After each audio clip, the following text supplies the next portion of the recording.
Happy Monday morning, 522. I hope everyone had a great first week and that you had a relaxing weekend this weekend. I know it's getting towards the end of the year, and sometimes that can make time management a little bit harder as the end of the year gets really, really busy.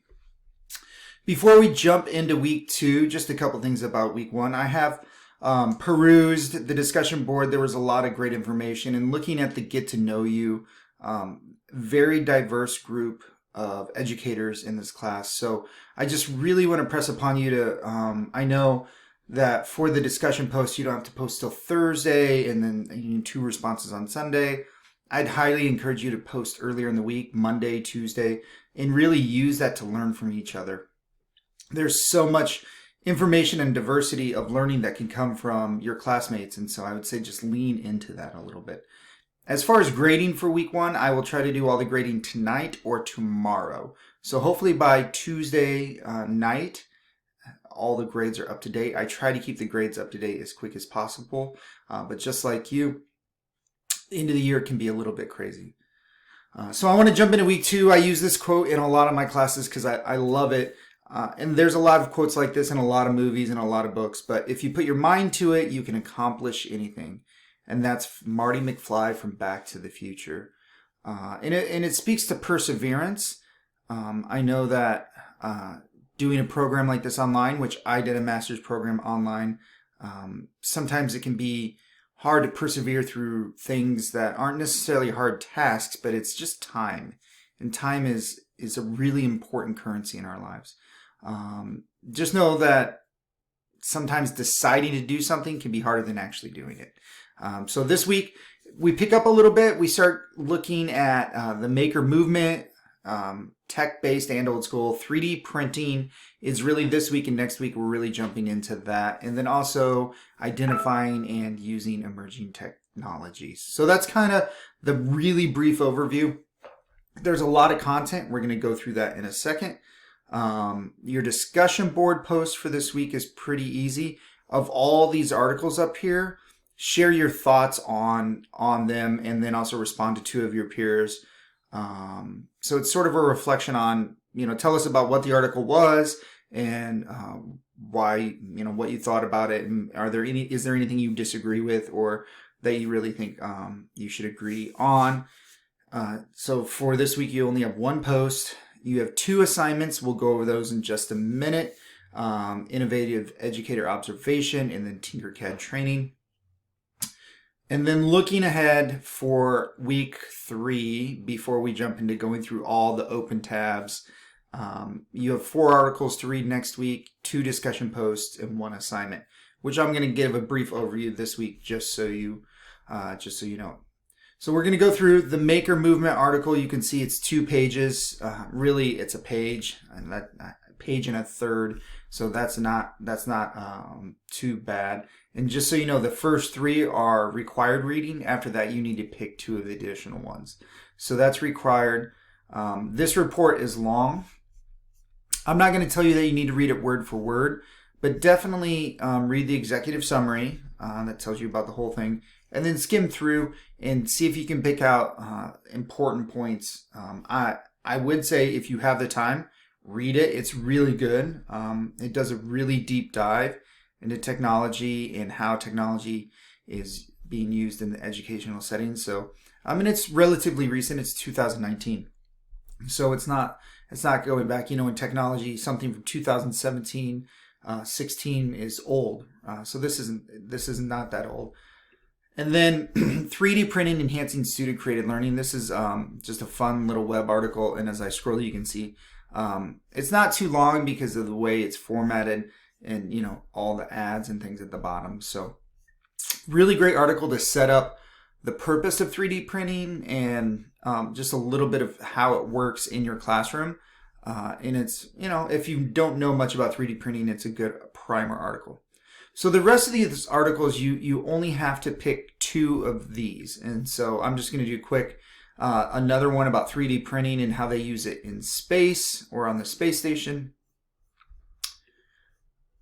Another one on Print the Legend Once again, another web article, not really long. There's a couple embedded videos for this one.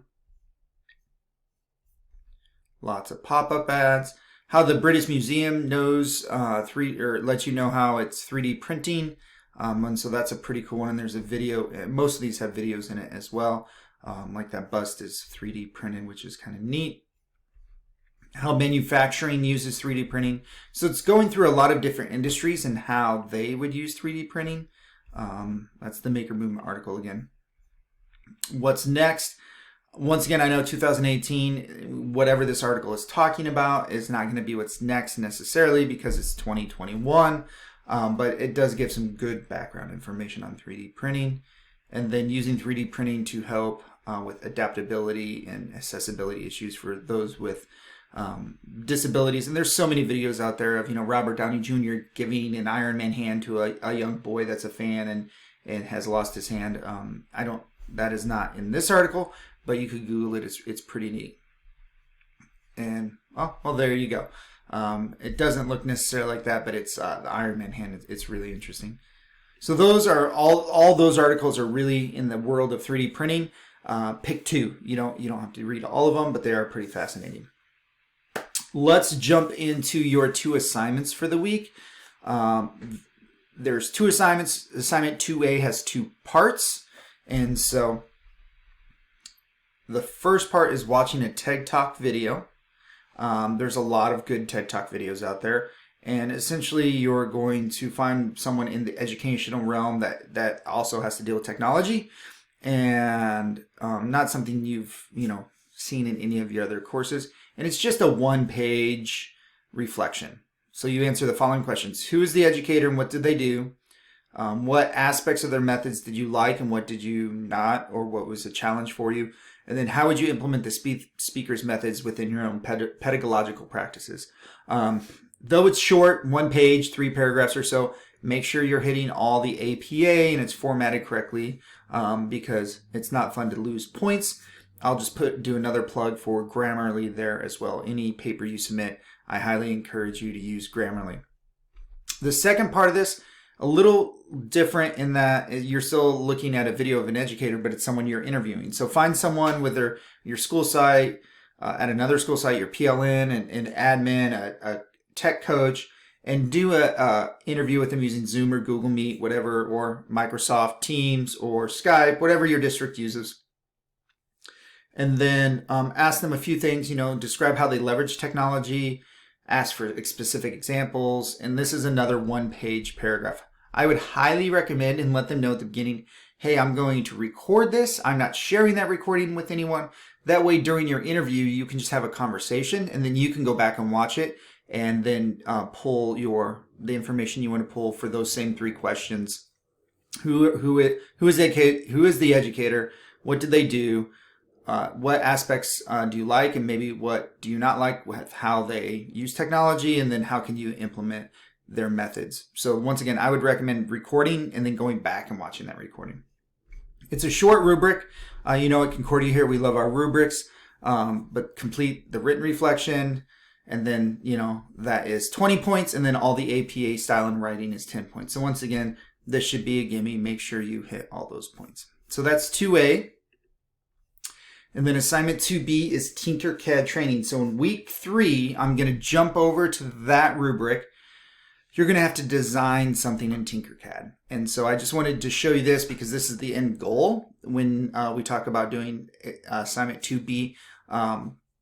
It's 1 inch by 2 inches by 1/8 of an inch. So you're creating something 3D in Tinkercad. If you've never used Tinkercad, it can seem a little daunting, but it's not. I've not had any students not be able to do this and do it well. And so just know that's the ultimate goal is next week you're going to be creating something in Tinkercad. That's assignment 3, which we'll talk about more next week. Assignment 2 is creating a Tinkercad account. I highly recommend, and it states here, use your Concordia Gmail account. I signed in. This is my dashboard. I am signed in with my Concordia account. I just connected it to Google so I don't have to remember a password. That's the easiest way to do it. And then you're going to click here, choose 3 lessons. And so here is the basic skills area. And so you can kind of go through and pick 3 of them. And when you click on one of them, it will walk you through. So if I wanted to make a basic button, I click on it, and you're gonna hit start, and then it's gonna take you through the process step by step on what to do. So even if I don't read it, I'm assuming I'm grabbing a cylinder and then I'm pulling it up and making it smaller. There's instructions over here. So drag a cylinder to the work plane, which I did. Scale it down to the height of 2 millimeters. And as I'm scaling, you can see right there. And you just walk through the tutorials. When you're done with those, what you need to do is take a screenshot of each one. If you do not have a screenshot Chrome app installed, I use Nimbus, but there's hundreds and hundreds of them, and I highly recommend, and it's not here because this is my Concordia tab and not my normal work tab, but you would just take a screenshot of it and then put it in a Google slide right here. So let me click on that. You're going to make a copy, and I would highly recommend organizing your folder. And there's the collaboration link. So real basic, you put in the screenshot and you put in the collaboration link. It's not too bad and shouldn't take you too long. Save those slides as a PDF, because remember, you can always put the link when you submit, but you also have to put the PDF of it. At least that's what I recommend. So those are your assignments for this week, and knowing what's coming up in week 3. As always, if you have any questions, need help with anything, or get stuck with anything, send me a text, send me a call, send me an email, whatever is easiest for you to get a hold of me. And have a great week too, everyone.